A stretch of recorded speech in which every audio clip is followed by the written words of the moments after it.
නමෝ තස් භගවතු අරහතෝ සම්මා සම්බුද්දස්ස අතිගෞරවනීය පූජනීය මහා සංඝරත්නයන් අවසරයි ශ්‍රද්ධා බුද්ධ සම්පන්න කාරුණික පින්නතුනි අපි අද දවසේදී බලාපොරොත්තු වෙනවා වටාපතක් පූජා කිරීමේදී තියෙන ආනිසංස පිළිබඳව මේ පින්වත් සියලු දෙනාටම කරුණු පැහැදිලි කරන්නට විශේෂයෙන් මේකට හේතු වෙන්නේ පින්වත් සියලු දෙනාම එකට එකතු වෙලා බොහෝ මුදලක් වැය කරලා අපි ඊටමත් විසිතුරු අලංකාර වටාපතක් නිර්මාණය කරලා සකස් කරලා එය ස්වාමින් වහන්සේ නමකට පූජා කරන්නට යෙදුණා. මේ විදිහට ස්වාමින් වහන්සේ නමකට පූජා කිරීම නිසා අප සියලු දෙනාටම ලැබෙන ආනිසංස පිළිබඳව අපි දැනගත යුතු වෙනවා. ඒ ආනිසංස දැක්වීම අපි බුදුරජාණන් වහන්සේගේ දේශනාව අනුව සිද්ධ කරන්නට බලාපොරොත්තු වෙනවා.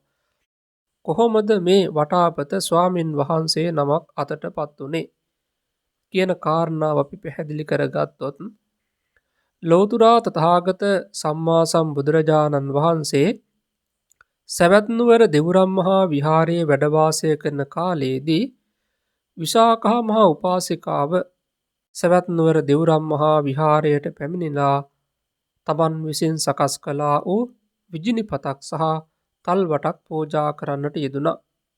අපි කවුරුත් දන්නවා විශාඛා මහා උපාසිකාව පිළිබඳව අග්‍රදායිකාවක්. මේ විශාඛා මහා උපාසිකාව සෝවාන් භාවයට පත් වුණේ අවුරුදු 7 දී. මේ විශාඛා මහා උපාසිකාව හරිම ශ්‍රද්ධාවන්තයි. එම නිසා ස්වාමින් වහන්සේලාගේ පරිහරණයට බුදුරජාණන් වහන්සේගේ පරිහරණයට සුදුසු වන පරිදි සකස් කරලා ඊටමත් වටිනා ආකාරයෙන් අනර්ඝාකාරයෙන් සකස් කරලා තමයි බුදුරජාණන් වහන්සේගේ සමීපයට ඇවිල්ලා බුදුරජාණන් වහන්සේගේ දෑත් මතට පූජා කර ලබා දීලා ප්‍රකාශ කරනවා පටිගන්හාතු මේ බන්තේ භගවා විධූපනංච තාලවන්ටංච යං මම අස්ස දීඝරත්තං හිතාය සුඛාය. ස්වාමීනි භාග්‍යතුන් වහන්සේ මාගේ මේ විජිනිපත සහ තල්වැට පිළිගන්නා සේක්වා එය මට දීර්ඝ කාලයක් හිත පිණිස සැප පිණිස වන්නේ කියලා තමයි පූජා කරන්නට යෙදුනේ. මේ විදිහට කර්මය සහ කර්මඵලය දන්නා වූ නුවණින් යුක්තව මේ සදහැති උපාසිකාව බුදුරජාණන් වහන්සේගේ සුරතට ඒ උතුම් වූ ලස්සන වූ විසිතුරු වූ විජිනිපත වටා අත්ත පූජා කරන්නට යෙදුණා. බුදුරජාණන් වහන්සේන් අනතුරුව දෙහැමි කතාවෙන් මේ උපාසිකාවගේ හිත සතුටු කරලා මේ උපාසිකාව එතනින් පිටත්ව ගියාට පස්සේ භික්ෂුන් වහන්සේලා කැඳවලා ප්‍රකාශ කරනවා අනුජානාමි භික්ඛවේ විධූපනංච තාලවන්ටංච මහණෙනි මම මේ විජිනිපත සහ තල්වට අනුදැන වදාරනවා කියලා භික්ෂුන් වහන්සේලාට ඒ විජිනිපත පරිහරණය කිරීමට සුදුසු බව දේශනා කරන්නට යෙදුණා. එදා ඉඳලා අද දක්වාම ස්වාමින් වහන්සේ ධර්මානුශාසනාව පවත්වනකොට මේ විජිනිපත දරාගෙන තමයි ධර්මානුශාසනාව සිද්ධ කරන්නේ. මේ විජිනිපතෙන් කාර්ය කිහිපයක් සිද්ධ වෙනවා. ප්‍රධාන කාර්ය වශයෙන් ස්වාමින් වහන්සේ ධර්මානුශාසනාව පවත්වනකොට හස්ත විකාර, මුඛ විකාර වැළැක්වීම සඳහා මේ විජිනිපත ප්‍රධාන වශයෙන් භාවිතා වෙනවා. එහෙම නැත්නම් ධර්මානුශාසනාව සිද්ධ කරනකොට හස්ත විකාර, මුඛ විකාර තිබ්බොත් එය ධර්මයේ ශ්‍රවණය කරන අයට බලපාන පුළුවන්. ඒ අයගේ චිත්ත වික්ෂිප්තයට හේතු වෙන්න පුළුවන් සමහර අවස්ථාවලදී. මේ විදිහට පවතින නිසා ස්වාමින් වහන්සේ මේ විජිනිපත දරාගෙන තමයි ධර්මානුශාසනාව සිද්ධ කරන්නේ. මේ විදිහට ස්වාමින් වහන්සේ නමකට මහා සංඝරත්නයට විජිනිපතක් පූජා කිරීම නිසා ලැබෙන ආනිසංස බොහෝමයක් තියෙන බව ධර්මයේ සඳහන් වෙනවා. ප්‍රධාන වශයෙන් මේ විජිනිපතක් පූජා කිරීමේදී කායික මානසික සැනසීම ලැබෙනවා ආනිසංස වශයෙන්. ඒ වගේම කායික මානසික නිරෝගී භාවය ලැබෙනවා. අද විශේෂයෙන්ම බොහෝ දෙනෙකුට කායික මානසික නිරෝගීතාවයක් නැහැ. එම නිසා මේ කායික මානසික නිරෝගී භාවය ලබා දීමට හේතු වෙන ප්‍රධාන දෙයක් වශයෙන් මේ විජිනිපත් පූජා කිරීම අපට සඳහන් කරන්න පුළුවන්.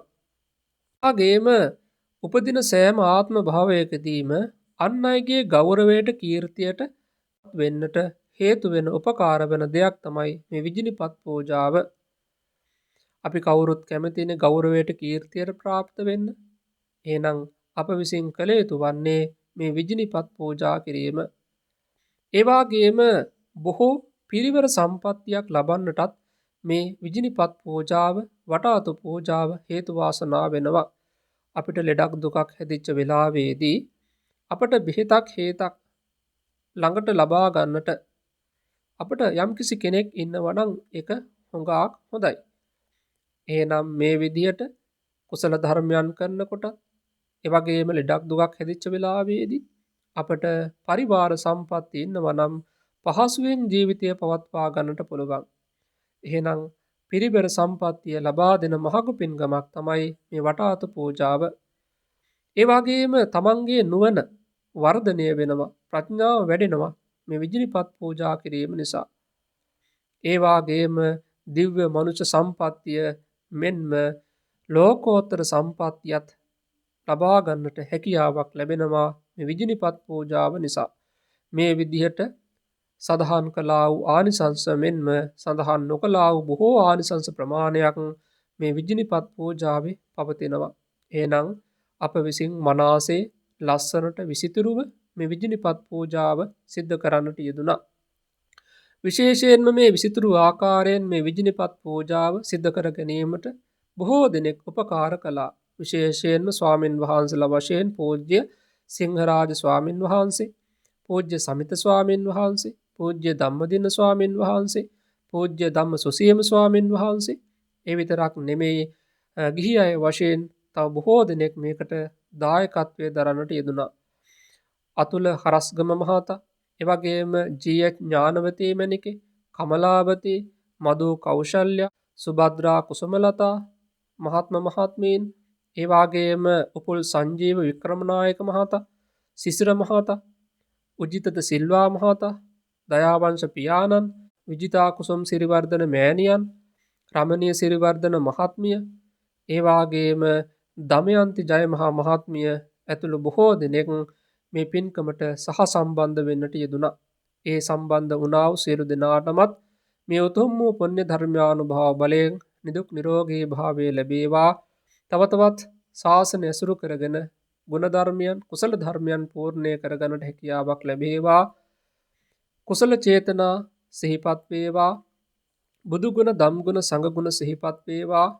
ඒ සියලු දෙනාම ප්‍රාර්ථනීය බෝධියකින් උතුම් වූ චතුරාර්ය සත්‍ය ධර්මය අවබෝධ කරගන්නට මේ උතුම් වූ විසිතුරු විජිනිපත් පූජාව හේතු වාසනා වේවා කියලා අපි පින් අනුමෝදන් කරනවා.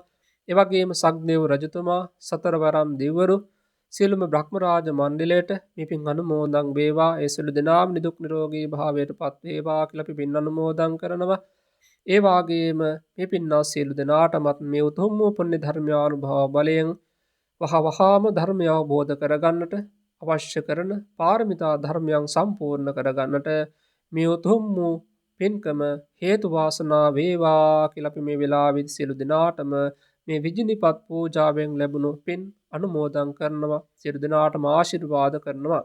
සියලෝම සත්වයෝ නිදුක් වෙත්වා, නිරෝගී වෙත්වා, සුවපත් වෙත්වා, දීර්ඝාසු ලබත්වා. සාදු සාදු සාදු.